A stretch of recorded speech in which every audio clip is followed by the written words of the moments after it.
7 अक्टूबर 2023 को हमास ने इजराइल के ऊपर अभी तक का सबसे बड़ा और ऐतिहासिक हमला किया था, लेकिन इसके करीब एक हफ्ते बाद 13 अक्टूबर 2024 को इजरायली सेना ने गाजा पर जमीनी हमला कर दिया था।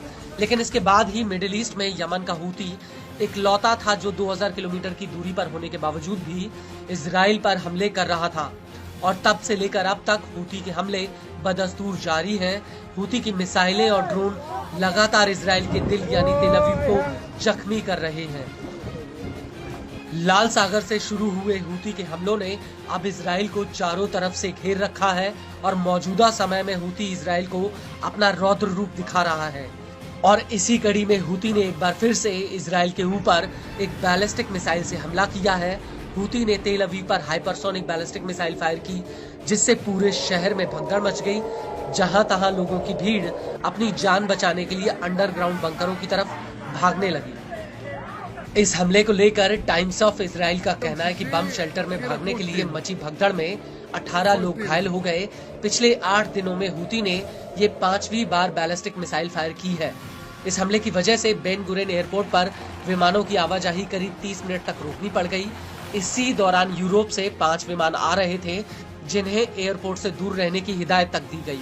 हालांकि इस हमले को लेकर आईडीएफ का कहना है कि यमन से दागी गई एक मिसाइल को इजराइल के हवाई क्षेत्र के बाहर ही इंटरसेप्ट कर लिया गया, लेकिन इंटरसेप्टर मिसाइलों का मलबा गिरने के खतरे को देखते हुए हवाई हमलों के सायरन बजने लगे थे। इस सब के बीच आपको ये भी बता दें कि हूती के इस हमले से पहले 26 दिसंबर 2024 को इजराइल ने यमन के हूती के कई ठिकानों पर हवाई हमले किए थे। इजराइल ने यमन के सना इंटरनेशनल एयरपोर्ट पर एक हवाई हमला किया था। जिस वक्त ये हमला हुआ उस वक्त WHO के मुखिया टेड्रोस गैब्रियासिस और उनके कई सहयोगी एयरपोर्ट पर मौजूद थे।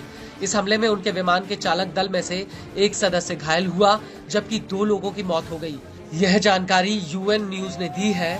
दरअसल जिस वक्त इजराइल ने एयरपोर्ट पर हमला किया उस वक्त WHO के प्रमुख यमन से उड़ान भरने की तैयारी में थे और इजराइल की मिसाइलें उनके काफिले से महज कुछ ही दूरी पर आकर गिरी थी। और इसी दौरान हूती के मुखिया सैयद अब्दुल मलिक हूती भी अपना भाषण दे रहे थे। लेबनानी न्यूज एजेंसी अल मायादीन ने सूत्रों के हवाले से कहा है कि इजराइल ने यह हमला अमेरिका और ब्रिटेन की मदद से किया है। वहीं इजरायली न्यूज YT न्यूज का कहना है कि इस हमले में इजरायली एयरफोर्स के करीब 100 जेट्स ने हिस्सा लिया। न्यूज एजेंसी के मुताबिक इजराइल का हूती पर यह अभी तक का सबसे बड़ा हमला है। इस हमले में सना एयरपोर्ट का कंट्रोल टावर निष्क्रिय हो गया। इसके अलावा वहां खड़े कई विमानों को नुकसान हुआ। इस हमले को लेकर PM नेतन्याहू ने भी कहा कि जब तक हूती का निपटारा नहीं हो जाता तब तक हमले जारी रहेंगे। אנחנו נמצאים במלחמת התקומה, דור המכבים של ימינו, ולפני שעה קלה חיל האוויר תקף מטרות של ארגון הטרור החותי בתימן, גם בקו החוף וגם בצנע. אנחנו נחושים לגדוע את זרוע הטרור הזה של ציר הרשע של איראן.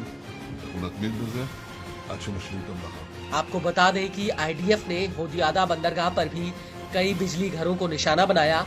YT न्यूज के मुताबिक इजरायली एयरफोर्स के विमान मिस्र और सऊदी अरब के करीब से होकर गुजरे और फिर यमन से कुछ ही दूरी पर उन्होंने सना पर मिसाइलों की बरसात कर दी।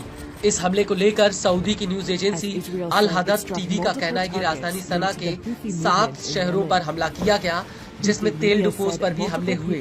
वहीं न्यूज एजेंसी अल मायादीन का कहना है कि इजराइल ने यमन में नागरिक ठिकानों को निशाना बनाया है।